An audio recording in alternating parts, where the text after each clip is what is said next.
नमस्कार साथियों, आप लोग कैसे हो। मैं आशा करती हूँ कि आप लोग बहुत अच्छे होंगे और मन लगा करके पढ़ाई कर रहे होंगे।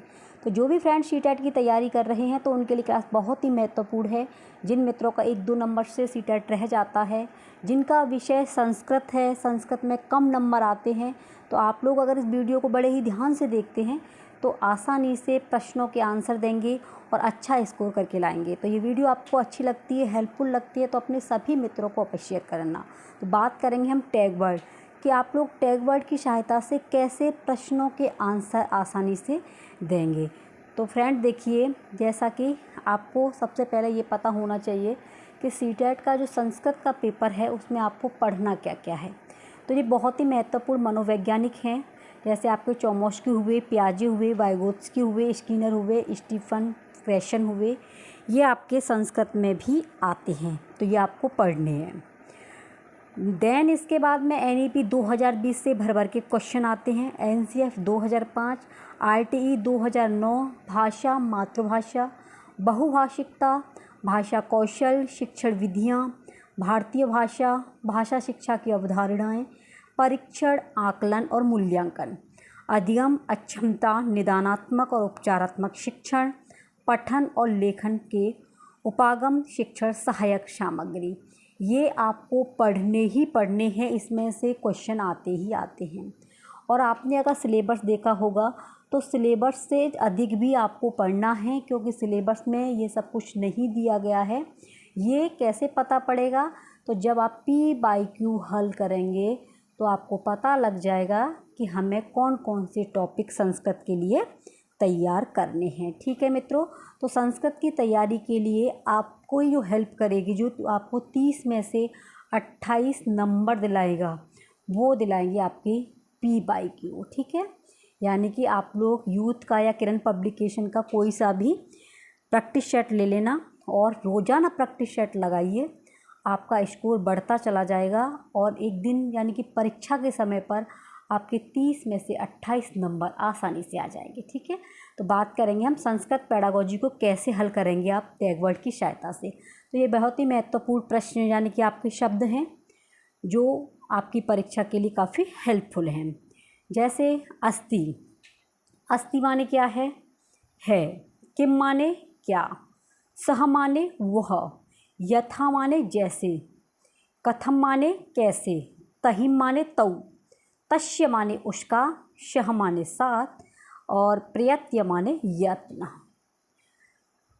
अहम का क्या होगा, मैं, तू का त्वम, कौन का कह, हमेशा का सदा, अगर का यदि, तेरा का तवते, कार्य का कर्म, समूह का संघात और का च।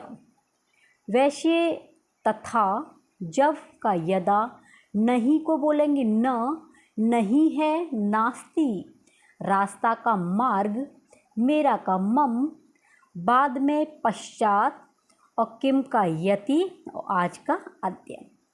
ये मित्रों वो हैं इतने महत्वपूर्ण आपके शब्द जिसकी सहायता से आप आसानी से प्रश्नों को हल करेंगे। और मैंने भी मित्रों अपना सीटेट 2 बार पास किया है। मेरा सब्जेक्ट आपका संस्कृति है और संस्कृत में मेरे दोनों ही पेपर में, एक में 26 नंबर आए हैं तो एक में 28 नंबर आए हैं, तो आप भी लेके आ सकते हो। ठीक है, और आप इसका स्क्रीनशॉट ले लेना। PDF अगर आपको प्राप्त करना है तो कमेंट करना, या फिर टेलीग्राम से जुड़ जाना या व्हाट्सएप से जुड़ जाना, वहाँ पर आपको ये PDF प्राप्त हो जाएगा। ये हैं आपके टैग वर्ड, पॉजिटिव और नेगेटिव, यानी कि आपके सकारात्मक और नकारात्मक वर्ड। जब भी बहुभाषिकता प्रश्न में दिखाई दे, मातृभाषा दिखाई दे, महत्वपूर्ण संसाधन ऑप्शन में आते हैं, तो आपका आंसर पॉजिटिव है।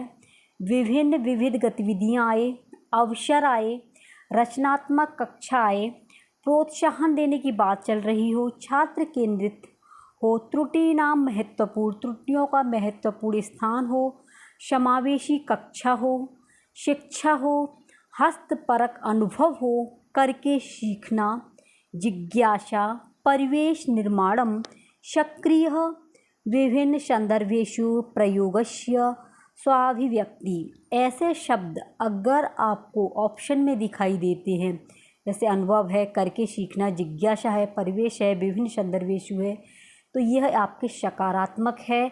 अगर उसमें सकारात्मक क्वेश्चन पूछा है तो आंसर आपका इनसे बाहर नहीं जाएगा। ठीक है।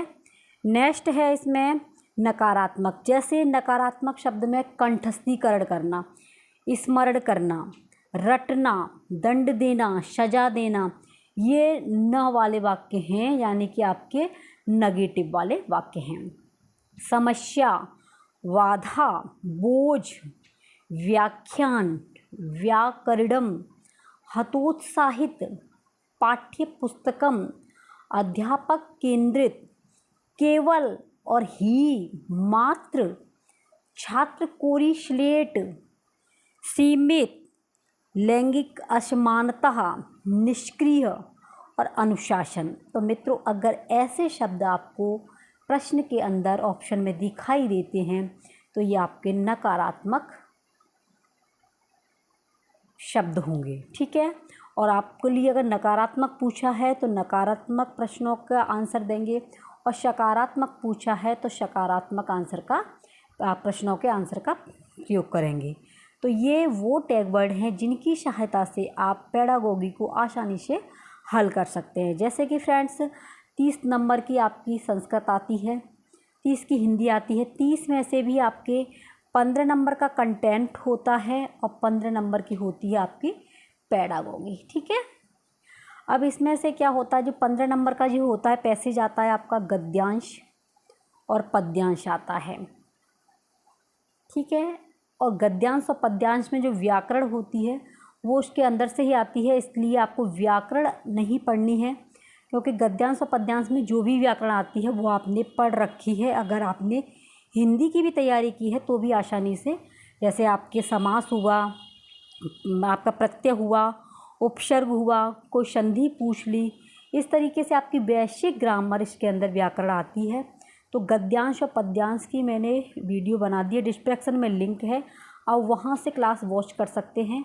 और फ्रेंड्स, संस्कृत की डेली में क्लास आप लोग लेना चाहते हैं तो कमेंट करना, चैनल को जितना हो सब्सक्राइब करना, और इससे आगे के जो टैग वर्ड है उसके लिए आप लोग जो है कल मिलेगी, इसलिए आप लोग जितना हो इस वीडियो को सपोर्ट करना।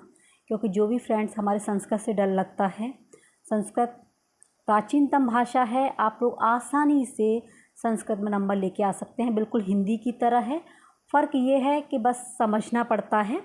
तो आप लोग अगर वीडियो को कंटिन्यू देखते हैं तो आपको संस्कृत में अच्छे नंबर प्राप्त होंगे। ठीक है फ्रेंड्स, मिलते हैं नेक्स्ट वीडियो में। आप अपना ख्याल रखना। Take care, bye bye.